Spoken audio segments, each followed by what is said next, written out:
Wet your whistle, my dry little thistle. Yep, if that doesn't ring a bell, well, maybe this clip will. You will fight me, Mr. Walrus, or you will die! What the was that? Did you know, traumatizingly, this movie, worse than the Human Centipede, was actually inspired by a true event? And panic. There. It'll be all right, Mr. Tusk. Mourning your humanity? I don't understand. Who in the hell would want to be human?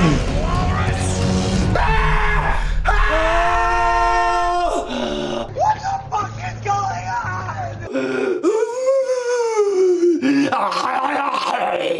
That was weird.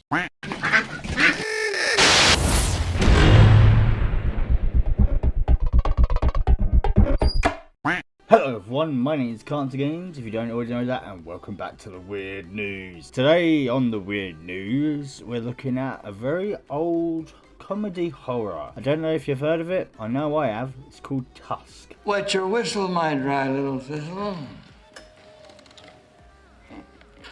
Yep, if that doesn't ring a bell, well, maybe this clip will. You will fight me, Mr. Walrus, or you will die!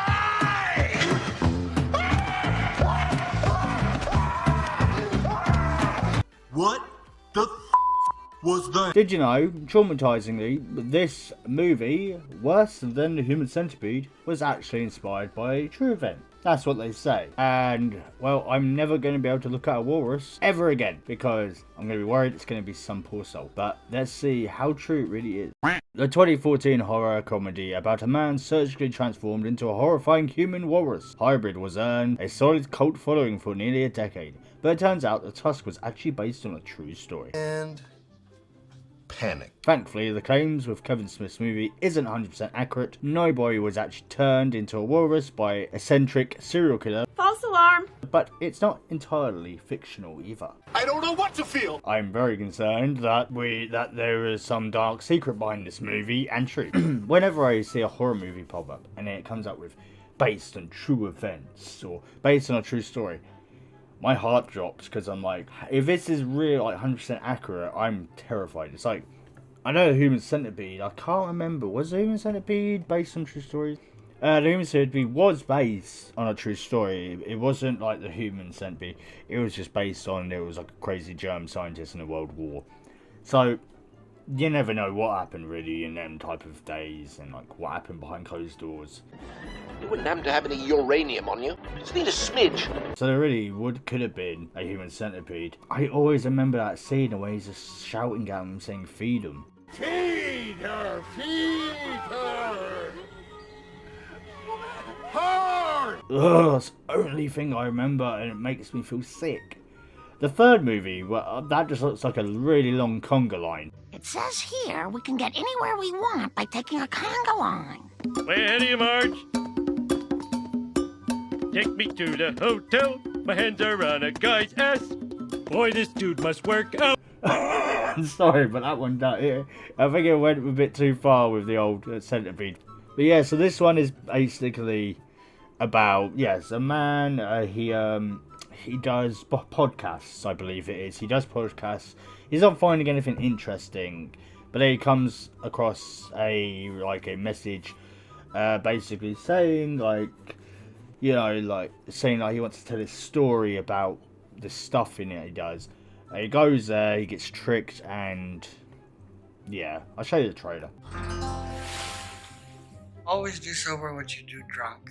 That'll teach you to keep your mouth shut. Hemingway said that. Yes, he did. And he said it to me. Hello, I'm an old man who has enjoyed a long and storied life at sea.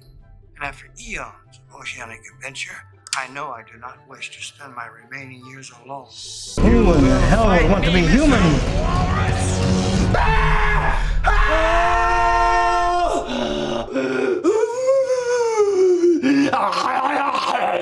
What the fuck is going on? Wow.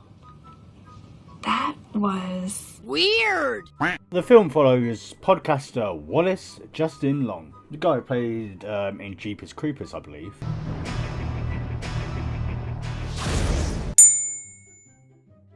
Yeah, as the brother. Yeah, he didn't end well, did he? Who travels to meet a recluse, and unaware of the fact he has a morbid obsession with walruses. Wallace is dragged and painfully transformed into a Tusk beast by a serial killer, Howard Hone. It seems the fic was actually inspired by a prank online advertised by writer Chris Parkinson from Brighton. The ad sees an old man offering a room in his house, rent-free, with one stipulation. The tenant has to occasionally dress up and act like a walrus. So for rent-free, they can live here, but they have to act like a walrus.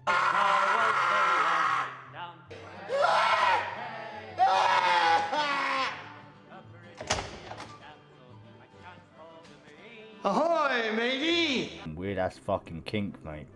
That's some weird ass fucking kink. And I've heard some weird kinks in my life. I just imaged that scene from the movie now when they're like trying to show dominance to each other. Or this!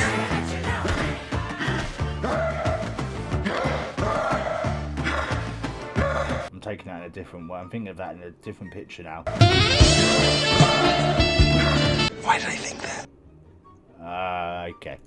While he wasn't expecting to hear anything and soon forgot his joke, he receives a massive 400 responses from people willing to go walrus to live rent-free, and that captured Smith's attention. So the real events they're talking about are the ad and its responses, not the Frankenstein's monster. Not the actual monster itself, just the idea of it, and it went off into madness. I mean, that really got out of hand fast. Parkinson revealed he never actually intended to turn a human being into a walrus, but rather than a prank ad, Tusk tells the story of a Los Angeles podcaster, Wallace, and his co-host, Teddy, Haley Jones Ostman, ridiculing unfortunate people in viral videos. So in there, they're supposed to be like dickheads.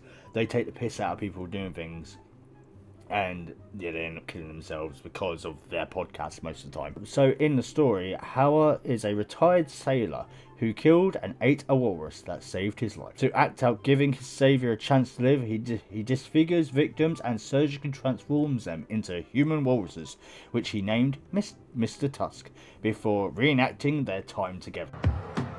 Some years back, I was rescued from the island of Ponder Rock, a mere hour after I butchered my sweet savior walrus in order to live. I have marked this occasion for 15 years now by allowing my flippered friend a fighting chance he never had. So, you will fight me, Mr. Walrus! Basically, this guy in his head, he's stuck in a time loop of when he fought this walrus to survive. So it's one of the films that you wish you didn't watch, but at the same time you're like, who the fuck thought of this? The stomach churning movie has been labelled worse than a human centipede, which also features some horrific surgery experiments and depictions of brutal body modification to satisfy a surgeon's deranged fantasy. Viewers have been left literally traumatized after watching this film. I wasn't traumatized. When it got near to the end of the movie, I just started laughing because it's just the fight they do. It's just so stupid. The music doesn't go with it either. The survival instincts have kicked in.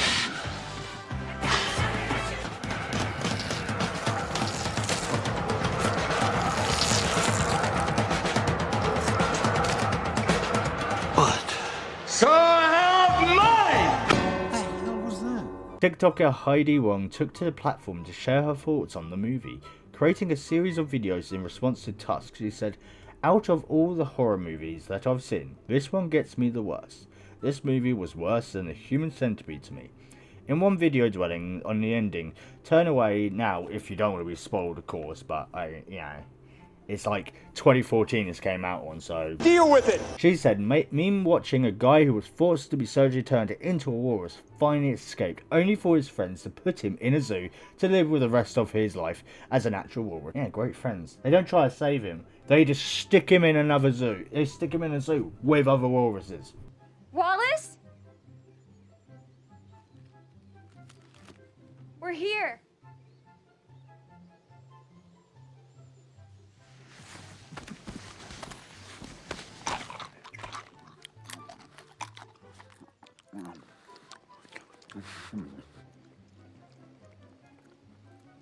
You don't have to hide from us, Wallace. Wallace!